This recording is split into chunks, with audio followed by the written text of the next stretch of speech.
Bonjour, bonne année à tout le monde. Bienvenue pour ce premier Tech Check de 2021. Bonjour Lucas, ça va? Bonjour Delphine, bonjour à toutes et à tous. Ça va et toi? Bah ouais, parfait. Moi j'ai pris mon café comme d'habitude. Et du coup, aujourd'hui, tu vas nous accompagner pour parler de l'intégration entre un chatbot pardon, que vous avez conçu, euh, un outil de RPA qui est UiPath, notre partenaire, et un outil de BPM qui est Bonita. Donc toi, Lucas, je vais te laisser te présenter rapidement et peut-être rappeler un petit peu aux gens ce que c'est. On avait proposé une vidéo de votre démonstration avant la session. Si certains veulent la voir après, vous pouvez cliquer sur le lien qui est dans le chat. Et sinon, je te laisse la parole, Lucas, avant qu'on passe aux questions. Merci. Donc bonjour à tous. Je me présente, je m'appelle Lucas Koenig, je suis de Soprasteria Strasbourg et je fais partie du pôle BPA, Business Process Automation, qui regroupe en fait les trois familles qui sont le RPA, le BPM et l'intelligence artificielle. Donc on a fait un démonstrateur qui mêle toutes ces technologies pour le salon Grand Est Numérique 2019. Donc le contexte et le principe de la démonstration et du démonstrateur, c'est le un utilisateur téléverse une facture dans Botify-Kit qui s'appelle aujourd'hui Alive Intelligence, donc qui est un chatbot, qui est une solution en fait de chez nous. Celle-ci détecte, l'intention en fait de l'utilisateur grâce à du Natural Language Processing, passe la main au BPM. Le BPM ensuite va faire appel à Abi, qui est un outil d'OCR et donc de traitement d'image qui va analyser la facture pour en sortir les champs qui sont intéressants en fait pour la suite du processus.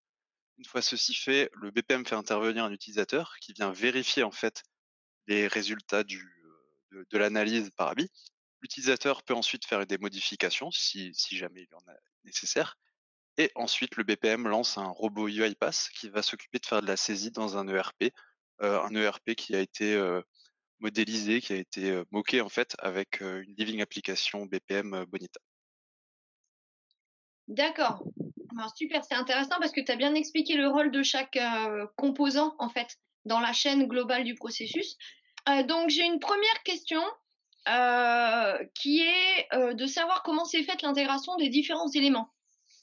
En gros, qu'est-ce que vous avez utilisé? API, connecteur, etc. Alors, pour tout ce qui est Abi et le chatbot, c'est des API en fait. Ben, le chatbot, lui, va communiquer directement avec les API de Bonita pour lancer le processus et ben, transmettre le document. Bonita ensuite connecte par API avec Abi. Donc, on a choisi une solution qui est cloud, en l'occurrence pour le démonstrateur. Et ensuite, la communication avec UiPath, ça peut se faire de deux manières différentes. Il existe un set de connecteurs préparés par Bonita. Ou alors, là, en l'occurrence, on a utilisé une version qui est cloud du iPass. Du coup, on a développé notre propre set de connecteurs. Mais c'est des appels API en fait entre les différents composants, quoi. D'accord. Ok. Alors, est-ce qu'on a une autre bah, une question liée, quelles sont les principales, ça doit être la même personne, quelles sont les principales difficultés auxquelles vous avez fait face quand vous avez voulu faire de l'intégration de chaque service les uns entre les autres? Hem, des difficultés, je sais pas trop. La technologie, c'est la même, hein, c'est des API REST.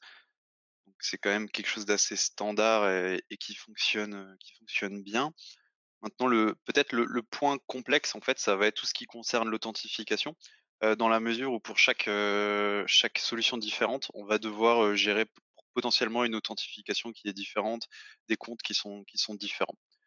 Mais en d'autres difficultés, en termes d'interconnexion, je vois pas, vu que ça reste quand même assez standard là, pour le coup.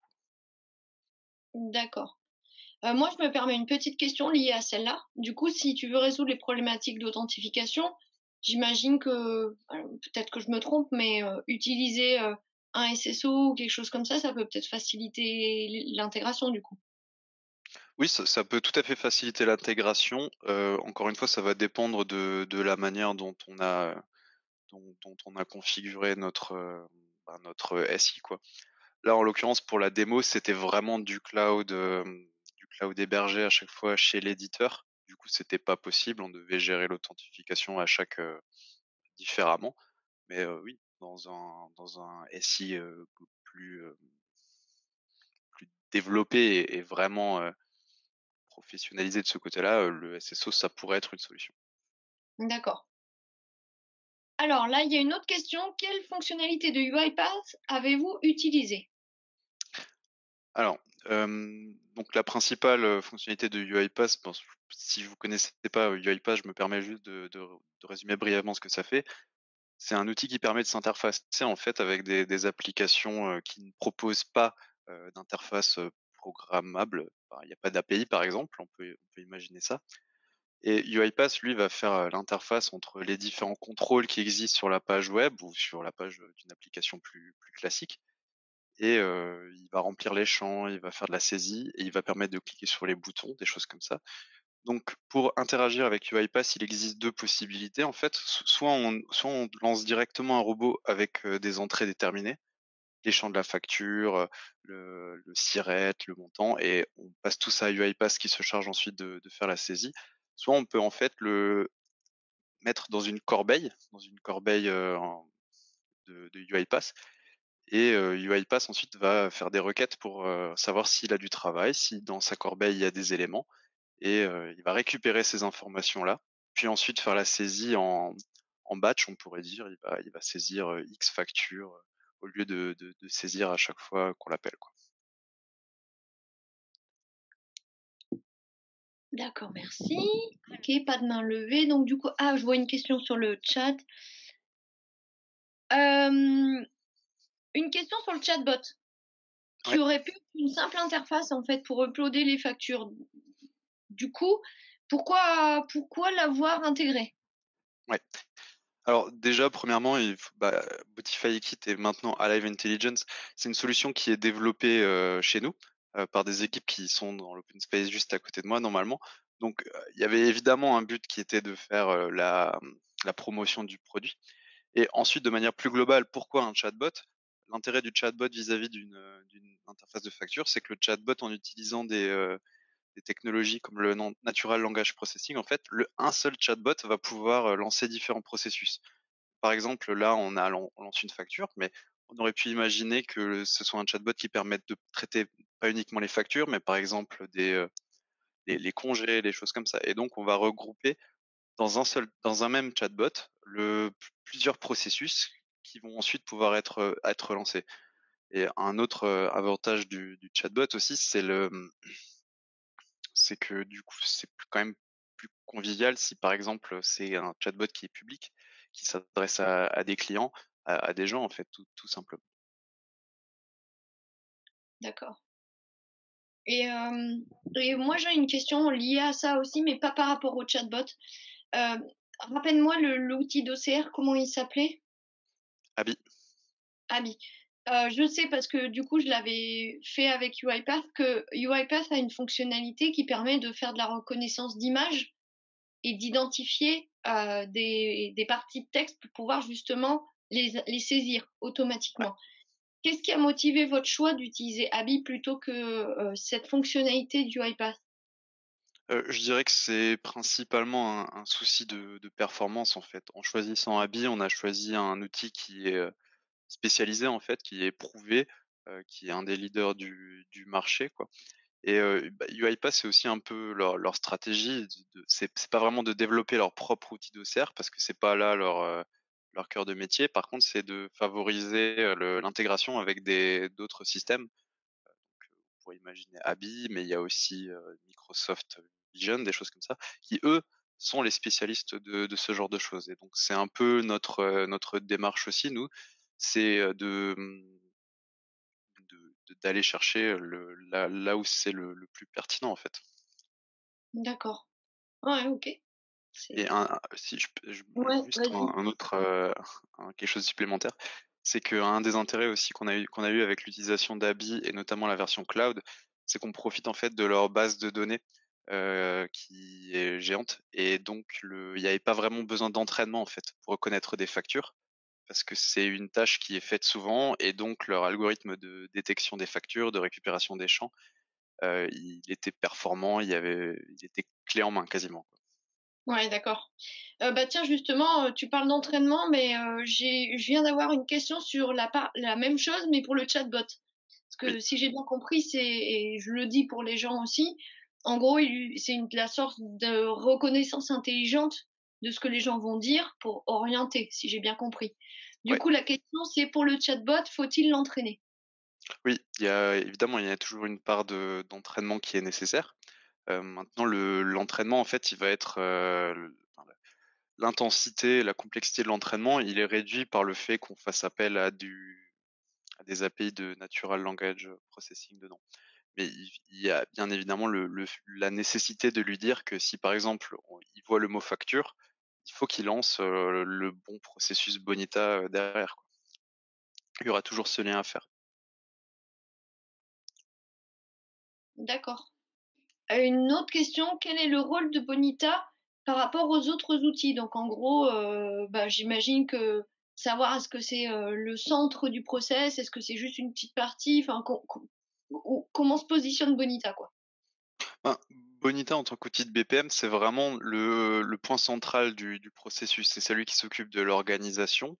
C'est lui qui va contenir l'ensemble des règles métiers.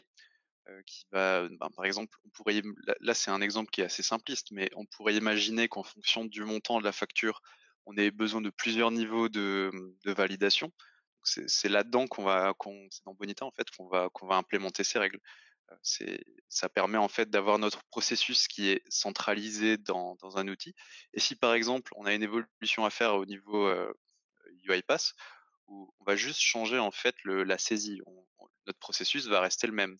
Par contre, on va changer une petite partie d'un autre côté. Il y a aussi la partie organisation hein, qui est gérée dans Bonita, ce qui permet ben, par exemple, de faire intervenir des personnes différentes en fonction de la typologie du document, de choses comme ça, quoi. D'accord. Ouais, ça permet de découpler un peu et du coup de faire évoluer les versions des différents éléments et améliorer de façon découplée et de garder quand même le côté processus, côté BPM, donc avec Bonita, au niveau de l'enchaînement humain et cetera, quoi. C'est ça. D'accord. Alors, y a-t-il une autre question? Avez-vous dû bâtir des connecteurs one-to-one pour chacun des composants, ce qui permettrait de faire toutes les combinaisons possibles avec au moins 2 ou des 4 produits? Ou avez-vous simplement, bah, fait utiliser la connectivité, bah, là, si j'ai bien compris moi, c'est via les API, à minima, pas forcément, avec des échanges différents. Enfin, je sais pas si c'est clair. Moi, c'est ce que je lis dans la question. Je suis pas sûr d'avoir compris, mais si la question c'est: «Est-ce qu'on a juste fait des appels REST ou est-ce qu'on a développé des connecteurs Bonita en fait qui sont un peu différents?» Là pour le coup, pour la démonstration, on a fait, des appels REST uniquement. C'est pour une Donc question. il y a pas l'utilisation de connecteurs du tout puisque UiPath est en cloud, donc si j'ai bien compris, vous avez utilisé des appels REST pour pouvoir, faire communiquer Bonita notamment avec, UiPath. Voilà, c'est ça. Donc si le but ça avait été de produire en fait une démo une solution qui serait robuste, à l'épreuve du temps et facilement maintenable, on aurait développé des connecteurs. Mais là, pour le besoin de la démonstration, c'était plus simple et plus rapide d'aller directement sur du REST en fait, d'utiliser le connecteur REST plutôt que de Ça, développer c'est intéressant les ce que tu dis du coup. Parce que tu vois, je vois par exemple nous, ben, on permet aux gens de développer, ou de contribuer sur des connecteurs, sur des REST API extensions, des choses comme ça. Le fait que tu dises que, bah, pour avoir de la robustesse, une maintenabilité en production, vous auriez développé des connecteurs plutôt que juste faire des appels REST simplement, quoi. Oui, oui, de manière générale, dans la plupart de nos projets, quand on va avoir des appels à des systèmes externes, on développe tout le temps des connecteurs, quoi. D'accord. Super, merci. On arrive bientôt à la fin de cette session. Est-ce qu'il y a encore une ou 2 questions? Peut-être une question encore? Tiens, une question intéressante. Y a-t-il ou quelle serait dans ce cas-là une prochaine évolution pour cette démo?